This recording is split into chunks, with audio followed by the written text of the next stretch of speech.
Historia de la filosofía, por Giovanni Fornero, volumen 4, 15, parte octava. La filosofía contemporánea, tomo 1, capítulo 1. Los desarrollos filosóficos del marxismo europeo, 879. Lukács, la teoría del arte y la ontología del ser social. Paralelamente a sus investigaciones histórico-filosóficas, Lukács ha ido profundizando sus meditaciones sobre la literatura y el arte, llegando a fundar una estética marxista verdadera y propia. Lukács está convencido de que el arte, como toda forma ideal y de conciencia, es siempre, a su manera, un reflejo de la realidad objetiva, capaz de reflejar la totalidad de la vida humana en su movimiento, en su desarrollo y en su evolución. En efecto, argumenta Lukács, el arte, análogamente a la ciencia, constituye una actividad que emana de la vida social y a ella vuelve. El reflejo científico de la realidad objetiva y el estético son formas de reflejo que se van elaborando y diferenciándose cada vez mejor en el curso del desarrollo histórico y que hallan su base así como su cumplimiento último en la vida misma. Ellos forman, pues, en su pureza relativamente reciente, sobre la que se funda su universalidad científica o estética, los dos polos del reflejo general de la realidad objetiva, de los que el de la vida cotidiana constituye el fértil medio. La pureza del reflejo científico y estético se distingue, pues, netamente, por un lado, de las formas mixtas y complicadas de la vida cotidiana, pero por otro lado, y al mismo tiempo, estos confines se borran continuamente, puesto que las dos formas diferenciadas de reflejo se mezclan nuevamente con las formas de expresión de la vida cotidiana, haciéndose cada vez más amplias, diferenciadas, ricas, profundas y llevando así de forma continua la vida cotidiana misma a un más alto nivel. En cualquier caso, el arte, en todas sus fases, es un fenómeno social. Su objeto es la base de la existencia social de los hombres. La sociedad, en su intercambio orgánico con la naturaleza, a través, naturalmente, de las relaciones de producción, del trato interhumano condicionado por estas relaciones. A diferencia del reflejo generalizante de la ciencia, cuyo objetivo es el de comprender conceptualmente las leyes universales, el reflejo individualizante del arte pretende representar mediante imágenes una particularidad. Además, mientras que la ciencia, como ya había afirmado Lukács en sus escritos de juventud, exhibe los hechos y sus conexiones, el arte ofrece almas y destinos, resultando más cercano a la vida que la ciencia. Dicho de otro modo, la ciencia, en virtud de su carácter desantropomorfizante, tiende a reproducir el ser como tal, lo más inmune posible a cualquier añadido subjetivo, mientras que el ser buscado por toda posición estética es siempre el mundo del hombre. En virtud de su naturaleza reflejante y mimética, el arte, según Lukács, tiende siempre a ser realista. La meta de casi todos los grandes escritores fue la reproducción artística de la realidad, la fidelidad a la realidad, el apasionado esfuerzo por restituirla en su totalidad e integridad fueron, para todo gran escritor, Shakespeare, Goethe, Balzac, Tolstoy, el verdadero criterio de la grandeza literaria. Esto, sin embargo, no significa que el arte sea un espejo inmediato del mundo, esto es, una especie de copia fotostática de la corteza de los fenómenos. Desde un punto de vista gnóstico, desde el punto de vista de la relación de la conciencia con la realidad, insisto una vez más, la teoría del reflejo fotográfico no es válida. En efecto, el particular, que forma el objeto específico del arte, no es un particular cualquiera, sino el particular típico, o sea, el que reproduce, mediante personajes o situaciones emblemáticas, los rasgos predominantes de su ámbito de consideración. Como tal, el tipo artístico no debe confundirse con la media, o sea, con la generalización estadística de lo que ocurre en la vida diaria, puesto que éste, en virtud de su estructura de individualidad universalizado y de universal individualizado, tiene la capacidad de captar en el fenómeno la esencia y en lo individual lo universal. En la realidad, fenómeno y esencia constituyen una unidad realmente inseparable, y la gran tarea del pensamiento es la de extraer conceptualmente la esencia de esta unidad, y de este modo hacerla cognoscible. El arte, a su vez, crea una nueva unidad de fenómeno y esencia, en la cual la esencia se halla contenida y oculta en el fenómeno, como en la realidad, y al mismo tiempo penetra todas las formas fenoménicas de un modo tal que éstas, en cada manifestación suya, lo que no sucede en la realidad misma, revelan inmediatamente y claramente su esencia. El medio operante de la particularidad, en cuanto individualidad superada y por lo tanto también conservada en la superación, es lo bastante cercano a la vida como para poderlo poner en relación inmediata con el individuo singular. Por otro lado, la universalidad, superada, pero no obstante conservada como movimiento universalizante, eleva a toda individualidad más allá de su particularismo privado.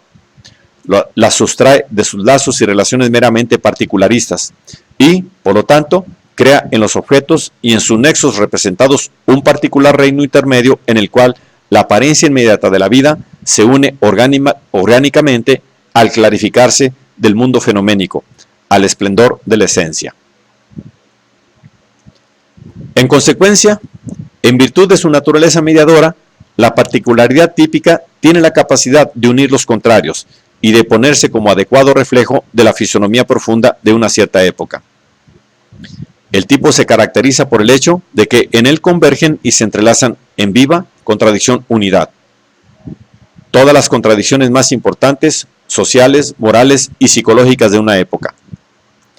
En la representación del tipo dentro del arte típico se funden lo concreto y la norma, el elemento humano eterno y el históricamente determinado, la individualidad y la universalidad social. Por esto, en la creación de tipos, en la representación de caracteres y situaciones típicas, las tendencias más importantes de la evolución social reciben una adecuada expresión artística. Todo esto significa que el realismo no puede ser confundido con el naturalismo. Por lo demás, puntualiza Lukács, el ideal naturalista de un reflejo fotográfico del mundo constituye una pretensión quimérica. Si esta distinción entre el naturalismo y el realismo es de gran importancia para la estética, resultaría sin embargo simplista y deformante identificar sin más el naturalismo con el reflejo fotográfico de la realidad, que es, por cierto, lo que los teóricos del naturalismo afirman a menudo. Y es cierto que, en ocasiones, se intenta, en el plano de la praxis artística, la máxima aproximación posible a la superficie fenoménica inmediata de la vida cotidiana.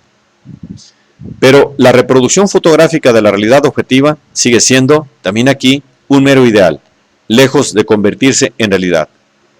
Quien estudia atentamente las obras naturalistas, según esta fidelidad mecánica en la reproducción, hallará que no solo la composición de la obra en su conjunto presupone ya una serie de elecciones, exclusiones, acentos, etc., como en cualquier otra obra de arte, sino que también en cada particularidad es posible constatar una transformación que va más allá de la reproducción fotográfica.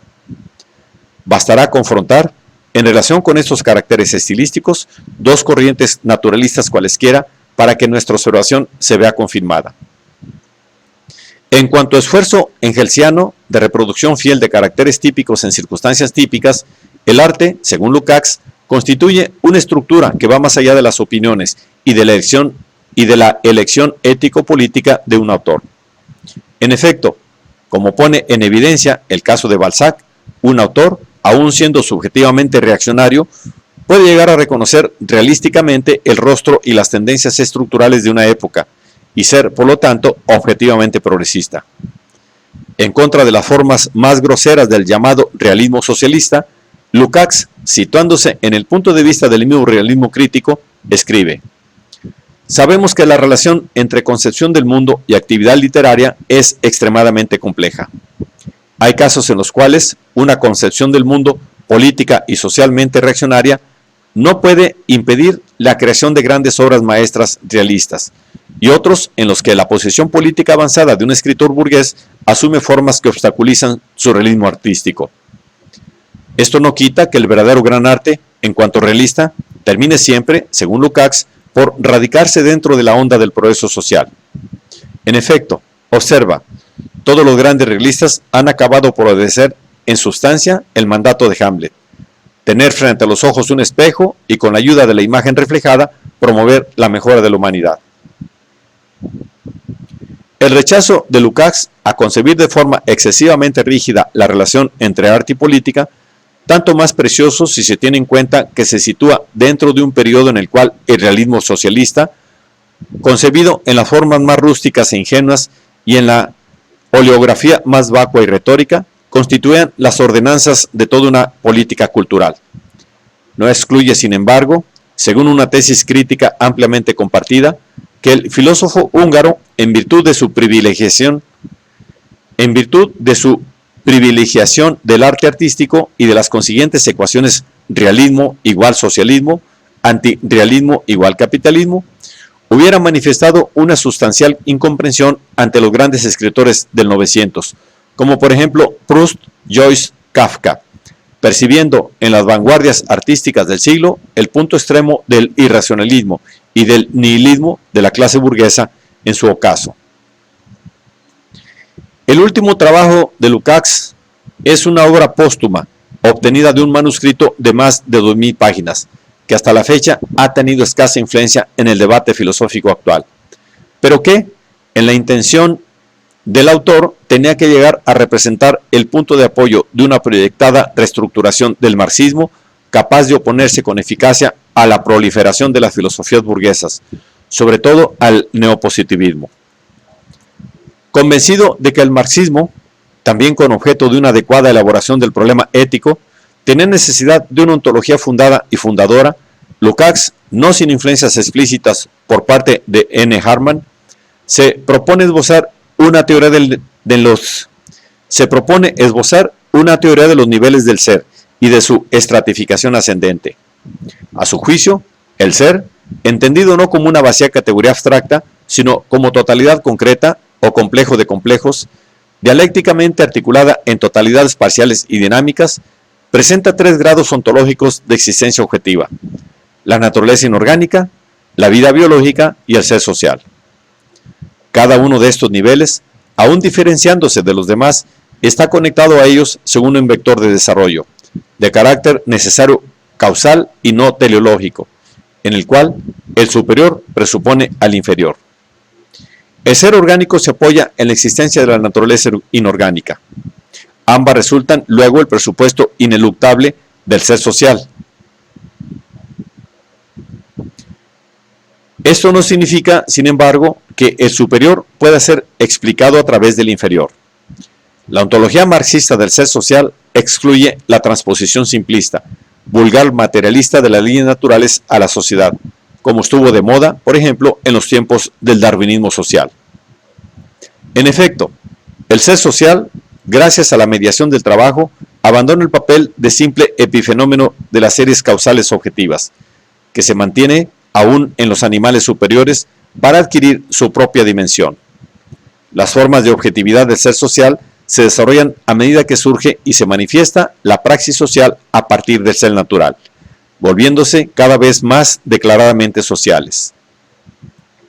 Ese desarrollo es, no obstante, un proceso dialéctico que se inicia mediante un salto con la postulación teleológica del trabajo y que no puede tener analogías con la naturaleza. El hecho de que en la realidad este proceso sea muy largo, con innumerables formas intermedias, no quita que el salto ontológico tenga lugar. En el acto de la posición teleológica del trabajo hay en sí el ser social. El proceso histórico de su despliegue, sin embargo, implica la importantísima transformación de este ser en sí en un ser para sí, implicando entonces la tendencia a superar las formas y los contenidos de ser meramente naturales a formas y contenidos sociales más puros, más peculiares. La posición teleológica del trabajo se configura, pues, en esta postrera obra de Lukács, como la categoría ontológica central del desarrollo de la sociedad y como la piedra angular de las antropogénesis.